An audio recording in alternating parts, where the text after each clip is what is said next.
Okay, so sine curve.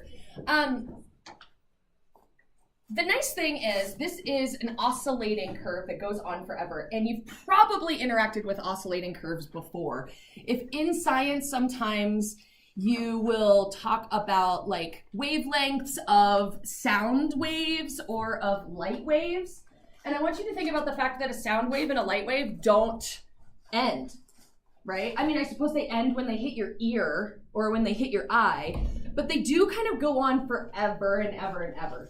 And the sinusoidal curves that we're going to talk about today and tomorrow, the sine and the cosine curve, are this pattern of something that goes on forever and ever and ever. But if we need to talk about maybe any changes that have been made to this sine curve, we kind of have to take a snapshot of it. So, because otherwise, like, how do we look at something that goes on forever? So we take a little snapshot of it and we talk about just this one part of it. That then repeats over and over and over. The things that we can do to this curve are the same sort of shifts and transformations that we've made to all of our other shapes. So we can stretch it, we can flip it, we can move it left, we can move it right, we can move it up, we can move it down. So these letters here are going to be very similar to what you're used to. This right here, this is going to be a vertical stretch or shrink, or flip.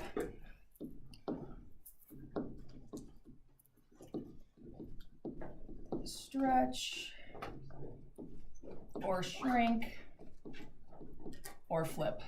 And it will work exactly the way A has worked in all other curves.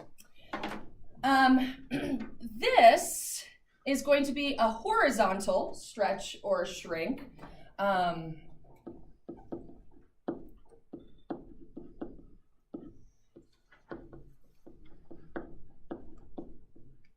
And I'll be honest, we have not really encountered a whole lot of horizontal stretches and shrinks with our shapes, because a lot of our shapes, we've just sort of avoided it, let's put it that way. With the sine curve, it actually matters a lot. So this will come up quite a bit more with this shape than it has in other shapes that we've learned.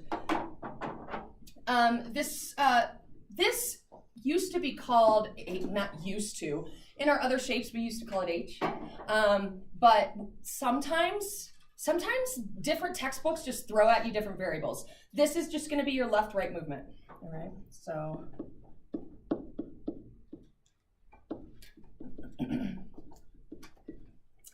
and then this last term, which in the past we've seen it as K, that's going to be your up-down movement. All right, so that should be really consistent with what you're kind of used to. So if we are going to make this graph, we essentially have the equation y is equal to sine value of x. And sometimes we use theta, which is a Greek letter, so sometimes you'll see it y is equal to sine value of theta. All right. So I may have just given away the answer to the next question. What's going to be on the x-axis? Is it the sine value that replaced the x, or is it something even smaller or different? Like, literally right here. What went in that position? Like, think about the quiz questions yesterday. If it said sine of something and then you answered it, what was the something that was right here? An angle, right? It was something like 2 pi over 3. So the thing that goes right here is the angle. All right, so on the x-axis are our angles. Now we will almost exclusively graph in radians. And there's a logical reason for that. Radians grow a lot slower, right? If we go from 0, if we do a full trip around the unit circle, in radians, that's like 6.28, right? 2 pi. But if we go a full trip around the unit circle in degrees, we're already up to like 360. So if you're thinking about graphing something over and over and over, like an oscillating curve that goes on forever, radians grows smaller. So we're going to stick with radians. So what Megan was just talking about, the sine value is actually going to be on our y-axis, right? Because that's what y is. Y is the sine value. So on the y-axis, we're going to have our sine values. Now, if you look at your unit circle, when we started to fill that in, and yesterday when you were answering for sine values, what specifically were you looking at on that unit circle for the sine value? Exactly. So this is the, y coordinate. The y coordinate at that location, or at that angle.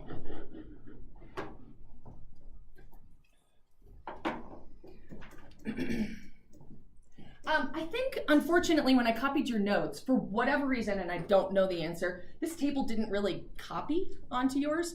So maybe you might want to go ahead and make that table, because we're going to fill these in.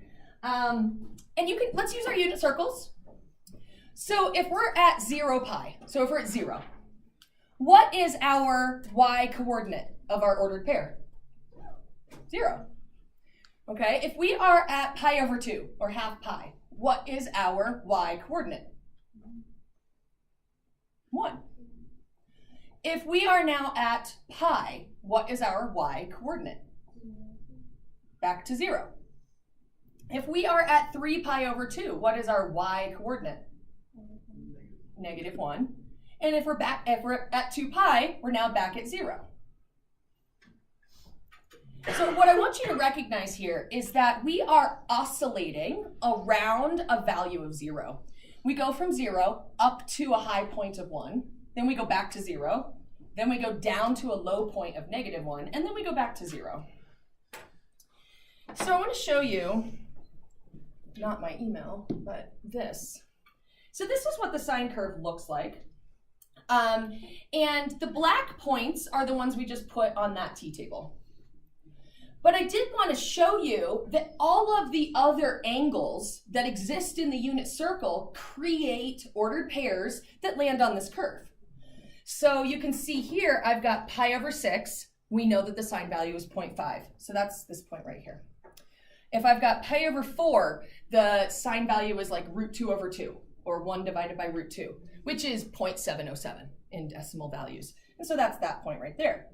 If I do pi over 3, there's that point right there. So there's actually a continual set of points going along this curve. But the only ones that we require you to graph are sort of the quadrantals, the ones that are on those axes, because we find that those are the minimums and the maximums. So all these in between we don't make you graph, but I did want you to see that they do exist along the curve. So this, going from 0 to 2 pi, is what we call the sine curve. That would be the snapshot that we're going to look at, but you can see that it just keeps on going. So you can imagine it going around the unit circle. We're going around the unit circle another 2 pi, and then another 2 pi, and then another 2 pi. Yeah. Yep. This is all of the sine values making a full rotation around the unit circle. What's that? The sine curve.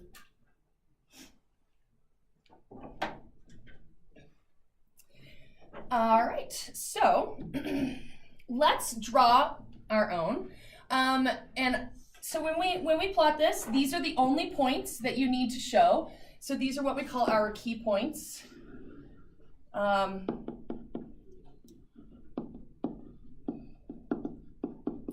So you only need to show those 5 points, but those 5 points have to be shown. All right. When we graph our curve, let's go ahead and label our high point and our low point on the y-axis. We're always going to put our tick marks on the x-axis, and then we can go ahead and put in our quadrantal ordered pairs and connect them with as smooth a curve as you can. There you go. you'll get really good at drawing these. I find great satisfaction when I get a perfect sine curve. Doesn't it feel so good? It's like, oh, that one was good, you know. So you'll have fun with that. This one was maybe not so good. All right. So let's try doing this now, but we're going to see some changes. Oh, let me go back. There's a couple of vocabulary words I want to go over with you. Because this curve is used in other areas like science, there are sort of some vocabulary words that we use to describe parts and pieces of this graph that are sort of a shared lexicon with these other, fields.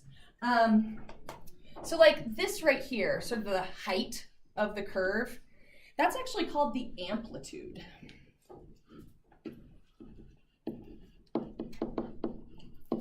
Now, when you hear that word, does it trigger anything for you? Does it remind you of anything? Maybe like something about a wavelength, something about the size of a wave. What if you play an electric instrument? What do you tend to plug it into? An amp. And that amp amplifies the sound of your instrument. So what it does is it turns up the volume, if you will. It makes that curve larger. Okay, so the amplitude is sort of the height from the middle up to the max or down to the min. This is always positive. It's not, we always just say the amplitude is 2, but sometimes it could get flipped, in which case it would be a -2 in the equation. But when we talk about amplitude, we say amplitude is 2. All right, let's see here, what else do the amount of space that it takes to make one of these curves is called the period.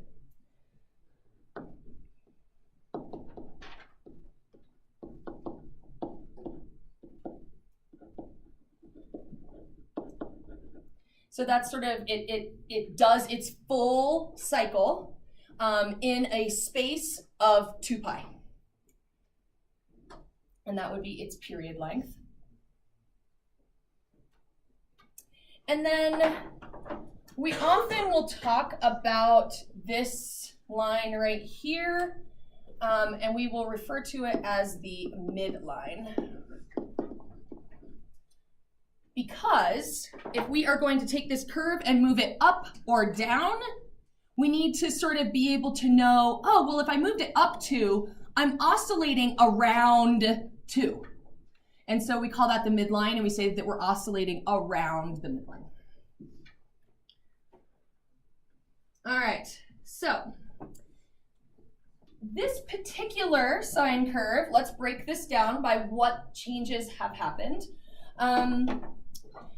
First off, this is standing for x, okay? And right now, it's sort of by itself. If there are any changes in the x direction, they will always be in parentheses, okay? So this 3 is actually an up 3. So I know that my midline is going to be at y equals 3. My amplitude will come from any number in that position right there. Now, right now there's no number there, so what number's there that we don't bother typing or writing? A 1, great. So my amplitude is just a 1. And the period will come from any number that is multiplied by the theta. So in this case, the b value is also that number that we don't bother typing or writing, which is a 1. So that means that the period hasn't changed. The period is still going to be 2 pi. Now, we do have a formula that I want you to make note of. You can always calculate the length of the period by taking 2 pi and dividing it by b.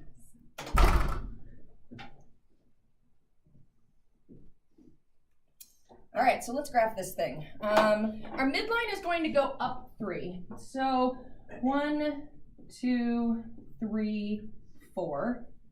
Go ahead and draw yourself a line going that way along the midline. You always need to have points above and below the midline so that you can show the amplitude. In this case, the amplitude is just a 1, so I'm going to label a 4 above the midline and a 2 below the midline. Now we just need to label our x-axis.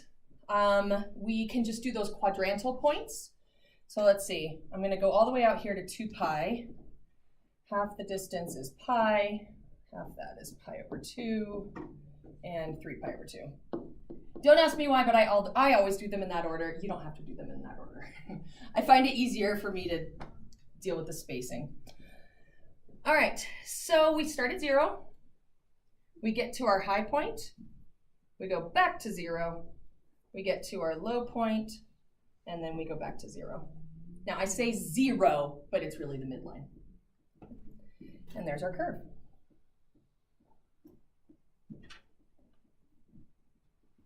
So these are the important things that you need to show on a graph. You've got to show your x-axis tick marks. You've got to show your y-axis high point and low point. And you would have to show your midline, and then those 5 points. All right, let's try another one. Okay, so y is -2 sine theta. All right, so we've got a midline that did not move because at the end here I've got a +0. So the midline is at y equals 0. We do have a number in the front. So my amplitude is 2. Remember how I said amplitude, we will always just talk about it being positive. But what I'm going to add to this is that it got flipped. So the negative means it's actually, the curve itself got flipped. It's going to go down first and then up. The period would be affected by any b value. In this case, it's not affected. Period is 2 pi divided by 1, so the period is just 2 pi. All right, so I can put my 2 pi here, my pi over 2, and 3 pi over 2. The amplitude is 2, so I do want to go ahead and show up to 2 and down to -2. And then I need to go ahead and put in my points, but because it got flipped, I'm going to go down first. So from 0, 0, my next point goes to the minimum, then back to 0, then up to the maximum, and then back to 0.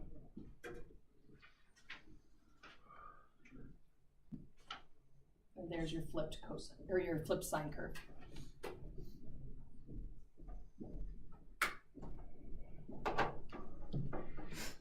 All right, so for this one, let's see here. This one, there is nothing added at the end, so the midline is still at 0. The amplitude would come from any number in front, which there isn't one, so it's still just it's a 1. But the period in this particular problem is impacted. All right, this is our b value. And remember that anything that's on the inside with the x is the opposite operation. So this is actually getting shrunk by a factor of 3. So our period comes from that equation, 2 pi divided by b. So in this case, it will be 2 pi divided by 3. So what used to happen in a space of 2 pi is now happening in a third of that space. It's happening in 2 pi over 3. Anytime there's a period change, it does sort of mess with our tick marks a little bit, because our longest tick mark out here will be 2 pi divided by 3. So here would be my suggestion for what to do here. Figuring out your x-axis tick marks takes a little bit of effort. So, because they're all going to change. So let's write out what they would have been. They would have been 0, they would have been pi over 2, they would have been pi, then 3 pi over 2, and then 2 pi. But it's shrinking by 3, by a factor of 3. So every one of these will get divided by 3.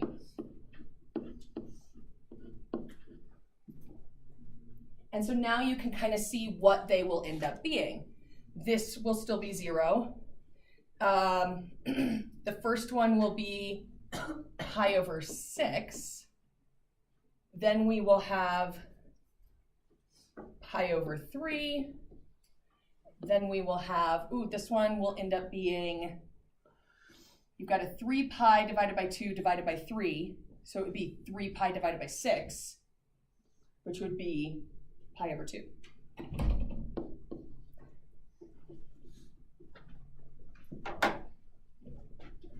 Our amplitude was unchanged, so we can go up to 1 and we can go down to 1. And now we can put in our tick marks. So 0, up to our max, back to 0, down to our min, and back to 0.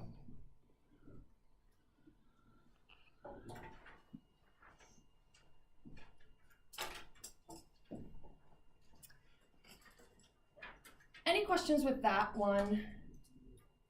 Okay. Yeah. How did you get like pi 6 from like pi 2? Let's see. So if I've got pi over 2 and then it's also divided by 3, I'm basically dividing the pi by a 2 and a 3. So that's the same as dividing by 6. Okay. Another way to think about it would be I've got a pi over 2. Dividing by 3 is the same as multiplying by 1/3. So it's getting multiplied by a 1/3, which is pi over 6. That will definitely be the hardest thing you have to deal with graphing, is anytime that x-axis is changing, there's 5 things that have to change. All right, so then the last thing that we haven't seen yet is a shift. So this is called a phase shift, meaning we took the whole curve and we're moving it a little bit to the left or a little bit to the right. In this particular case, this is moving right. Remember, it's the opposite sign. Pi over 2. So that means it's not starting at 0. It is going to start at pi over 2. Which also means it won't end at 2 pi. So let's do what we just did with our x-axis points. They would normally be 0, pi over 2, pi, 3 pi over 2, and 2 pi. But it's moving right, pi over 2. So all of these, we have to add pi over 2 to them.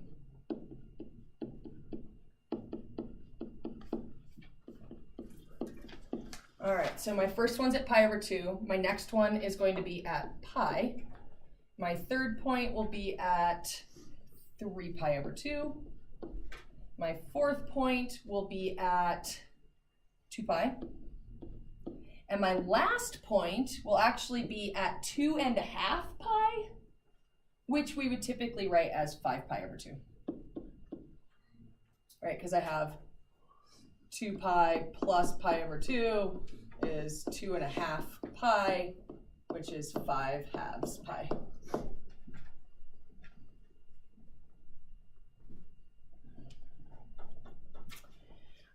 We did not have any other changes, right? There's no midline change. There's no amplitude change. So the amplitude's still a 1. And there's no period change, right? The B was still a 1. It just moved left, it just moved to the right. So we're gonna go up to 1, we're gonna go down to -1, start at 0, up, back to the middle, down, back to the middle. There you go.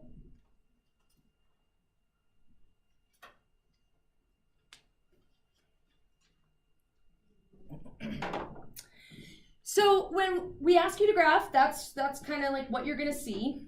The other thing that we may ask you to do is to do it backwards, where we will give you a picture of the curve and then ask you to give us the equation. This is where the highlighter comes in handy, because sometimes the picture that we give you has more than one of those curves in it. And so what you really need to do is focus in on just one of those curves. What we would advise you to do is to focus in on the one that starts closest to the origin. So right here, I can see that there is in fact a sine curve that starts at the origin. It goes up, back to 0, down, and back to 0.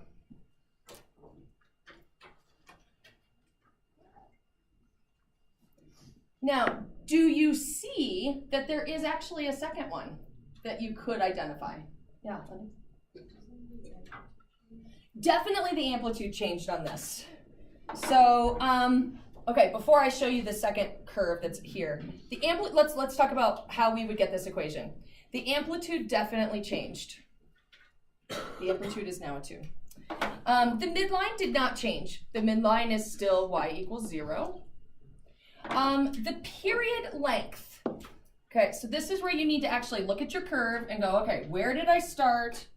Where did I finish? How long is that? Well, it still started at 0, it still finished at 2 pi, so my period is still 2 pi, which we consider unchanged.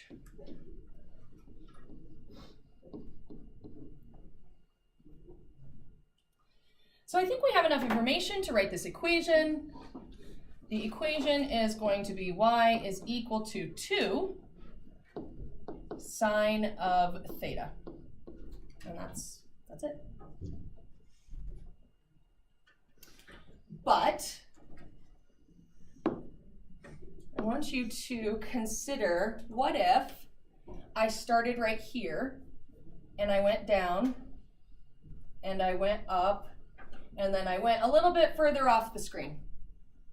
Do you see that I could have a sine curve here? It just got flipped upside down and moved to the right.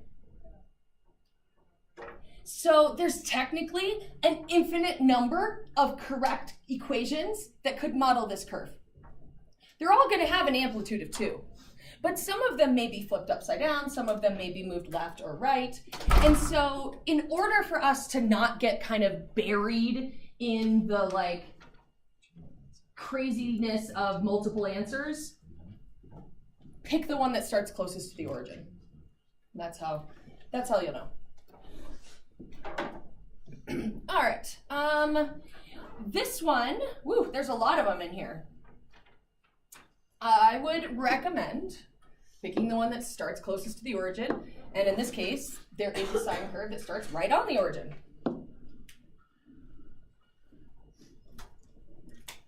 We do our best to give you enough tick marks we do our best to give you enough tick marks to figure out the period length, but sometimes you have to kind of look carefully and figure out wait, where did it end?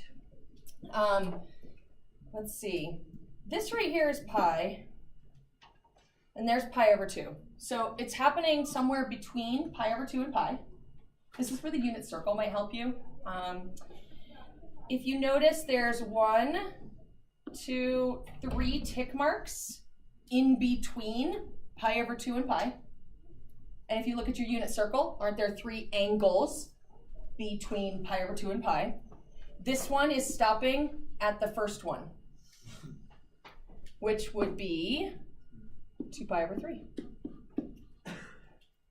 So this particular curve has a period of 2 pi over 3.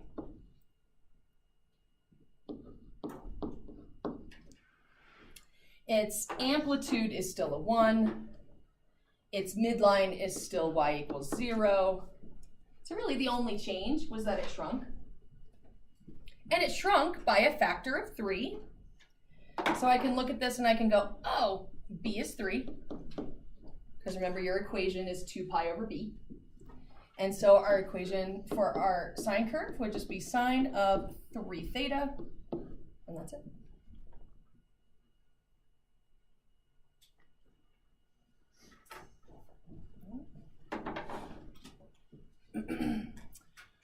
What about this one? What's happened on this one? What can you see? It's gone down. How much did it go down? It did go down 3. So the midline is -3 and it oscillates around that. Did the amplitude change? Nope, amplitude's still a 1. Did the period change? Nope, period is still 2 pi, and so we should be able to give our equation. Y is sine of theta, and then minus the 3 after the parentheses, because it was a down.